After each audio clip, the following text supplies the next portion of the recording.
My 8-year-old spent 5 hours baking cupcakes for the family dinner. My mother dumped them in the trash. "Try again when you're older," my sister laughed in her face. I didn't laugh. I got up and said this. Everyone was speechless. It was supposed to be a normal family dinner. Roast meat, loud conversation, a bottle of wine that was probably already half gone before we arrived. Nothing dramatic. Just a Sunday. But that night didn't stay ordinary. That night changed everything. The smell hit before we even stepped into the dining room. Garlic, rosemary, and something faintly burnt that my mother would call perfectly caramelized. Voices carried through the walls, overlapping laughter and the clink of silverware. My husband Evan squeezed my hand. "Ready?" "As I'll ever be," I said. Between us, Chloe clutched the tray she'd refused to let me hold. The foil cover crinkled under her fingers. She'd been up since morning. 3 failed batches, 1 perfect one, frosting them like she was decorating for royalty. She was so proud she could barely stand still. We walked in. Conversation slowed, just for a second. My mother beamed, that practiced hostess smile that could double as a weapon. "There you are." "We thought traffic swallowed you whole." "Almost," I said. The table was full. My parents at the ends like bookends, my sister Monica across from us, her daughter Sienna already halfway through her mashed potatoes. Chloe stood beside me, tray in hand, waiting for someone to notice. "She made dessert," I said, smiling at her. "All by herself." A chorus of polite noises followed. Oh, how sweet, how ambitious, how adorable. The kind of compliments that bounce off the surface and disappear before they hit anything real. Chloe peeled off the foil. The cupcakes looked a little uneven but smelled amazing. Vanilla and sugar and something hopeful. No one moved. Sienna wrinkled her nose. "Are they gluten-free?" I blinked. "No, should they be?" "Mom says I'm not doing gluten this week." Monica smiled, like this was a lifestyle announcement. I looked at Sienna's plate. "That roll you're eating isn't exactly gluten-free." Tight laugh from Monica. "Well, Mom made that." "It's different." My mother nodded quickly, too brightly. "Sweetheart, it's lovely that you tried. But we have so much food already. Let's just set these aside for now, all right?" She lifted the tray before I could answer, careful, gracious, and carried it toward the kitchen. And just like that, the conversation started up again. Louder this time. Brighter. Chloe sat beside me. She folded her napkin into neat little squares and stared at her plate. I told myself to stay calm, to pick my battles, to let this go. But when I stood a few minutes later and said I was grabbing napkins, no one looked up. The kitchen smelled like lemon cleaner. The trash can lid was half open. I saw the frosting first. White smears against the liner, crushed paper cups, a drift of sprinkles like confetti at a funeral. It took me a second to breathe, another to realize I wasn't alone. Chloe stood in the doorway. Her eyes went straight to the trash, then to me. She didn't speak, didn't cry, just froze. Something inside me twisted. I opened my mouth to say hey, to say it's okay, but she'd already turned away, walking back down the hall on quiet feet. When I returned, she was sitting perfectly still, her fork untouched, her face blank in that way only kids can manage when they're trying not to cry. Monica was talking again, something about kids needing higher standards. My mother nodded like she was in agreement with a divine truth. Every word scraped against my chest. Chloe's hands were trembling under the table. I could feel it through the wood. No one else noticed? Or maybe they did and pretended not to. I looked straight at my sister.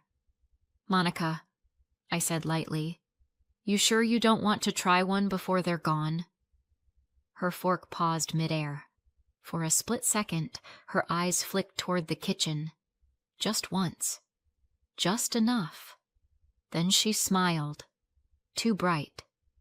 I think I've had enough sugar for the year. She'll get better when she's older. The laugh that followed was thin, nervous. Around the table, everyone went back to pretending nothing had happened. And that's when it hit me. The lie was the family's real dessert. Chloe picked up her napkin and pressed it to her mouth, pretending to wipe something away. But her hand stayed there too long, shaking. When she lowered it, her face was dry. Her eyes weren't. And that's when the room went from loud to unbearable. That's when something in me shifted. Quietly, like a gear locking into place. I picked up my glass. My voice came out steady. Too steady. I want to make a toast, I said. Every fork froze. Every voice stopped mid-word. To the last time you see us again. The silence afterward had weight, the kind you could feel pressing down on your skin. Evan looked at me, startled. Jody, we're leaving, I said. He stared like I was speaking another language, but he stood anyway. His chair scraped loudly against the floor. Chloe stood too, slipping her hand into mine without looking up. My mother's face went pale. My father looked confused. Monica just stared, mouth slightly open, as if waiting for a punchline that never came. We walked out, down the hall with the framed family photos, the perfect smiles, the vacations, the pretend harmony. All lies, really. Just snapshots that skipped the truth. The front door closed behind us. Not a slam, just a soft, final click. Outside, the air was cold and clean and sharp enough to taste. Chloe climbed into the back seat. Evan followed, silent. I started the car. My hands were shaking. Just a little. Chloe stared straight ahead. She didn't say a word. She didn't have to. Her silence filled the car like sound does in a church. Complete. Echoing. And somewhere between that house and the first stoplight, I knew something had broken in our family. Something that wouldn't get fixed. Not this time. If you'd asked my mother, she'd have said our family didn't do unfairness. We had standards, which in our house meant if you weren't perfect, you were wrong. I was the firstborn, 2 years older than Monica, which made me the family prototype. The rule was clear. If I did something well, it was expected. If Monica did the same thing, it was wonderful. She learned early that her mistakes were allowed to be cute. Mine were personal disappointments. Mom's favorite saying was, "If it's worth doing, it's worth doing properly." It sounded like wisdom. It felt like surveillance. Once, in 4th grade, I spent 2 hours on a math worksheet. One tiny eraser mark in the corner. She looked at it, sighed, and said, "You can't hand it in like that." Start over I did. Then I cried on the second copy because the paper tore where I'd pressed too hard. She handed me a new sheet without a word. That's how you learn endurance. One ruined homework page at a time.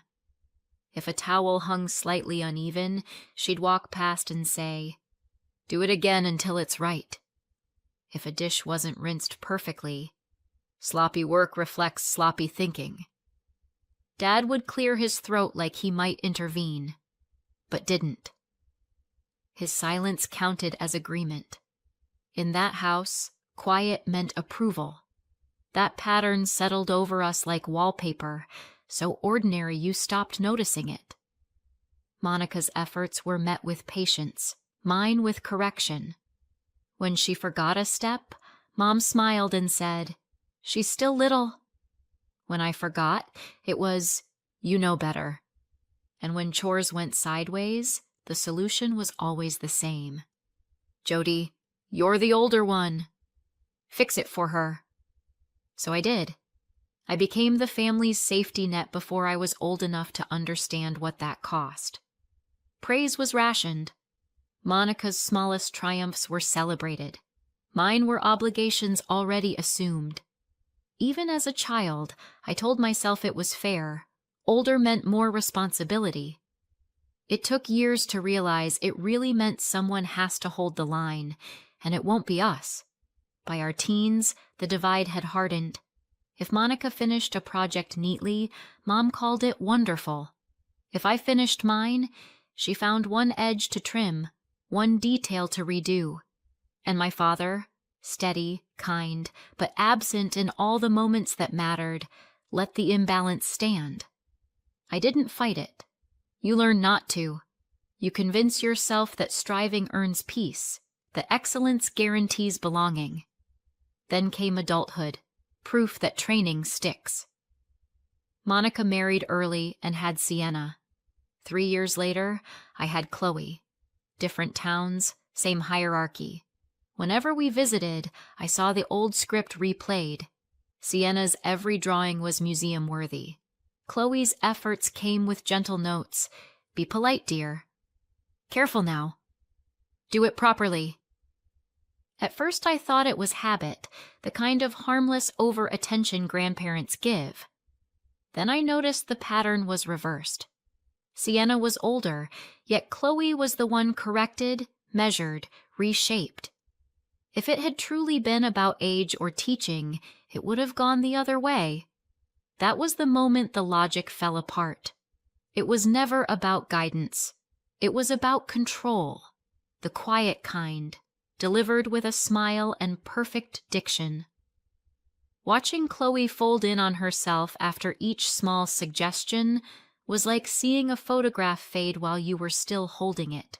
She'd start lively, confident, then retreat by degrees until she was all apology.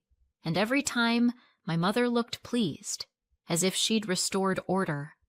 By then, I was a working adult, careful, solvent, the one who had it together. Success didn't free me, it just gave my family new ways to depend on me. Every month I transferred money toward my parents' mortgage, just while they caught up. If Monica needed help, the call came through Mom. You know she's doing her best, dear. And I'd send more because that's what good daughters do. The unspoken exchange was simple. My stability bought my place at the table. Every payment said, "We're proud of you, as long as you keep paying for pride." When holidays came, I bought the roast, the wine, the gifts, all under the heading of high standards. It took me years to hear what those words really meant. Our way or wrong. After the dinner with the cupcakes, all of it replayed. The homework, the towels, the careful corrections delivered as kindness. The lines hadn't changed, only the audience. It's lovely that you tried. We just want to keep everyone safe. Better luck next time. They used to say those things to me. Now they were saying them to Chloe. And suddenly I understood. It had never been about effort or love or even family. It was about keeping someone slightly smaller so they could stay slightly taller. For decades I'd called it high standards, but watching my daughter sit there with her hands folded tight, I saw it clearly. It was just control with manners, and I was finished mistaking it for love. That night, after we left my parents' house, I didn't cry. I didn't yell either. I just sat at my desk with my hands still shaking and the taste of that dinner still in my throat. The house felt heavy, like it does after a thunderstorm, quiet, but charged. Evan was in the kitchen, rinsing plates that no one had really eaten from. Upstairs, Chloe's door was closed. I turned on the computer. The screen lit the room in a pale hospital blue. One by one, I opened every tab that tied me to them. The automatic mortgage transfer, the family fund, the quiet little payments that had been running in the background of my life like white noise. Click. Cancel. Confirm. Each confirmation ping felt like a nail being hammered into place. Final. Irreversible. Evan came in, towel over his shoulder. He watched the screen for a moment. "What are you doing?" "Maintenance," I said. "Just shutting off a few things." He frowned. "Maybe give it a few days." "You were upset. You didn't mean that thing about never seeing them again." I kept my eyes on the monitor. "I meant every word." He didn't argue, which told me he believed me. That scared him more than anger would have. The next morning, I braced for fallout, for tears, confusion, regret. Instead, I found Chloe in the hallway, dressed, hair brushed, standing very still. She walked up, wrapped her arms around me, and whispered, "Thank you." "For what?" "For saying something." For leaving, I didn't trust my voice enough to answer. We sat on the couch. Sunlight sliced through the blinds in thin gold bars. "Your cupcakes were great," I said finally. "There was nothing wrong with them." She nodded, tears slipping down her face.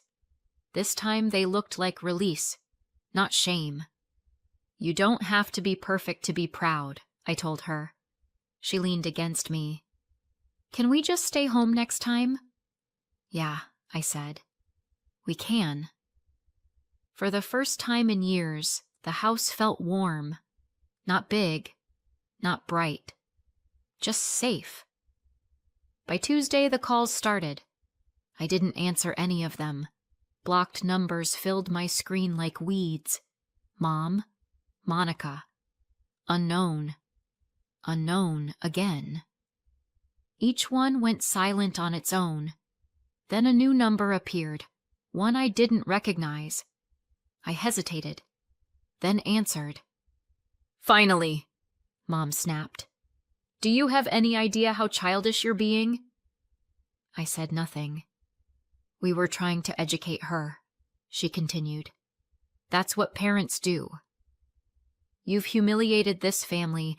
Throwing away what an 8-year-old made isn't education," I said quietly. "It's cruelty." "Cruelty?" "She'll survive. You survived, didn't you? It made you successful." "You're welcome. She spent 5 hours baking those," I said. "And you threw them away because they weren't up to standard." "I won't let her think that's normal." Mom's voice sharpened. "So holding a child to standards is abuse now? That's parenting." "No," I said. "That's control. And I'm done." Before she could reply, I ended the call. My hand was steady. My pulse wasn't. 2 days later, the phone rang again. Dad this time. I hadn't blocked him. I didn't think I'd need to. His tone was gentle, careful, the way people speak to a fuse. "Your mother's very upset," he began. "You should call her, smooth things over." "What did you do to her?" I almost laughed. "I told her the truth. She's just trying to help. You know how she is." "Yeah," I said. "I do." There was a pause. Then, as if casually, "By the way, we noticed the mortgage payment didn't come in this month." "That's right. I understand if you don't want to for a bit, but could you keep it up for now?" "We're low on cash. Once things settle, we'll take it back over." "No," I said. "I'm not your bank." He sighed, disappointed but unsurprised. "You wouldn't have this good job if we hadn't pushed you." "We taught you discipline. That's why you can help us now." "I'm not successful because of you," I said. "I'm successful despite you. I survived it." "That's the difference." He went quiet. Then softly, "We did our best. We made you who you are. This is how you thank us?" "I'm not thanking you," I said. "I'm breaking the pattern." I ended the call. The silence afterward wasn't peaceful. It was cavernous. Still, I could breathe in it. Days passed. No more calls, no more texts. No more quiet withdrawals from my account. The house felt different, bare, like someone had finally opened a window. On Saturday, I found Chloe in the kitchen with a mixing bowl and a cloud of flour already hanging in the air. "What are you making?" I asked. "Pancakes." A minute later, the smell of butter filled the room. She flipped one too soon, and it burned. She made a face. "Ugh." "I'll redo it." The words were out of my mouth before I could stop them. "You can redo—" Then I caught myself. "No," I said. "It's good enough." She looked at me, surprised, then grinned. "Good enough's my favorite flavor." I laughed. It sounded strange in my own kitchen. She piled the pancakes on a plate, humming off key. Evan came in, hair still messy from sleep. "You two seem happy," he said, sliding into a chair. "Maybe we are," I said. We ate together at the table that, for once, didn't feel like a test. That night I sat on the porch, coffee gone cold beside me. The air was clear, the kind of quiet that used to make me uneasy. Evan joined me, no words, just a hand on mine. I thought about my parents, about control dressed as care, about the way silence had always meant danger in that house. Now it sounded different. Now it sounded like safety. Back then, I thought it was peace. I didn't know it was just the quiet before the storm. A week later, I checked my bank account. There it was, sitting at the top like a bad joke. A transfer of $12,000 to Janet and Robert Bennett. No typo, no accident. Just gone. I didn't shout. I didn't even swear. I just stared at the number until the screen blurred and thought, of course you did. Years ago, when Chloe was a baby and I was too exhausted to argue about paperwork, I'd given them power of attorney just in case. Apparently, in case had finally arrived. I called. Dad picked up on the second ring, calm as a cat in sunlight. "Honey, don't make a fuss." We only moved what we needed, the mortgage, a few repairs. We're your parents. "You moved $12,000 out of my account," I said. He sighed, patient and weary, the tone of a man explaining math to a child. "You've always helped before." "Stop being dramatic. Not like this." There was a pause, a faint shuffle, and then Mom's voice slid in, sweet as always. "It's only money, sweetheart. We just wanted things handled properly. You know we love you, that word, properly, hit like déjà vu." "You took my money without asking," I said. "That isn't love." Dad's voice dropped half an octave. "Watch your tone." "I have," I said. "My whole life." Then I hung up. The quiet afterward was the kind that hums in your bones. By afternoon, the family network had activated. Aunt Paula texted, "Your parents are heartbroken." Uncle Ron followed with, "They said you cut them off when they're struggling with the roof." And Monica, ever the poet, posted, "Some people forget who taught them everything." No mention of the money, of course, just the usual performance. Selective sympathy, open curtain. I didn't reply. I screenshotted everything, saved the bank statement, closed the laptop. If they wanted an audience, they could find another one. I'd stopped auditioning. 2 days later, I sat across from Carla Nguyen, my lawyer. Her office smelled like burnt coffee and new paper. "They used an expired power of attorney," she said, flipping through my documents. "That's unauthorized." "I'll send a demand letter," I nodded. "Will that fix it?" "It'll make them notice it's not their money," she said. At her suggestion, I filed a police report. Symbolic, really. The officer behind the desk looked like he'd seen this scene too many times already. I gave him the statement. He stamped it with a bored thunk. Still, the sound felt like punctuation. When I left the station, I wasn't shaking anymore, just tired. The kind of tired that comes after finally saying enough. 3 days later, their lawyer wrote back. Apparently, it was all a misunderstanding. They returned $6,000 immediately and promised to repay the rest over the next year. A misunderstanding that lasted exactly until someone used the word unauthorized. The money appeared in my account like a confession. And then the gossip started to turn. Extended family suddenly remembered I'd never been emotional without a reason. The perfect parents were now quietly repaying their own daughter. When that first repayment landed, I stared at it longer than I meant to. Relief came first, then guilt, then something else, something close to peace, though I didn't trust it yet. That night my phone rang. Monica. "You made them miserable," she snapped. "How could you drag the police into this?" "You could have just helped. So could you," I said. There was a silence long enough for both of us to realize the conversation was over. Then the click. That was our most productive talk in years. Weeks passed. The house went still. No calls, no transfers, no quiet debts hiding in the background. Just space. Chloe filled it easily. She hummed while she drew. She laughed louder. She stopped checking my face for permission before smiling. One afternoon she dropped a cup, watched it shatter, and waited. I said, "It's fine. We'll sweep it up." She blinked, then grinned. "That's it?"